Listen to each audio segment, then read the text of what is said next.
Health Department reports fewer new cases of COVID than we've seen in recent weeks. There are 665 new cases reported today. 80 of those cases are in Tulsa County. 3 more people have died from the virus.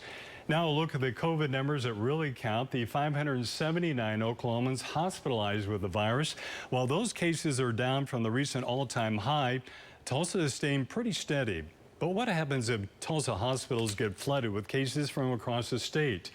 NewsChannel's Maureen Wurtz says it could happen. She's live tonight at the Tulsa Health Department with more. Maureen. Mark, just under half of all of the people hospitalized in the state with COVID are Tulsa County residents. That's according to data from the Tulsa Health Department. And just because our numbers in the county are high doesn't mean that'll stop other hospitals from sending their patients to Tulsa.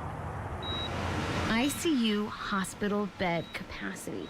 It's a tricky number to pin down because it can change so quickly and depend on so many factors. It's not so much just a hard asset count that we can do. It's a lot more of a dance, as it were.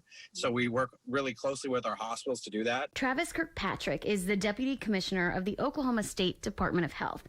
He says, while it's a common practice, they are seeing more incidents of hospitals having to divert certain ICU patients to other hospitals because of capacity issues. As we try to get back into what we like to say the new normal, we're seeing some, of these types of situations occur. And so, we certainly stand ready to support hospitals as they move patients and whatever they would need from us from that standpoint. He said it's reasonable to assume that patients from Oklahoma City maybe move to Tulsa or vice versa if for some reason there aren't enough beds available. We feel like we're in a place where the hospitals have told us that they have some pretty impressive capacity for these types of things. According to the latest numbers from the state, there are 145 adult ICU beds available statewide, but they don't say where those beds are.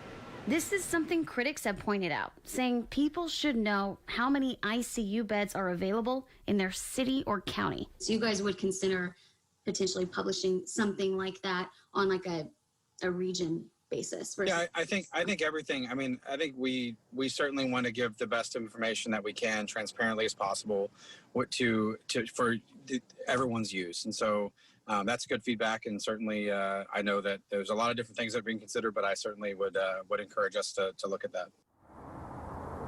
Kirkpatrick couldn't say if there was a hospital in the state that had reached capacity in the ICU, but he did say they are in constant communication with the hospitals and that he believes that they are prepared to handle any new incoming COVID cases.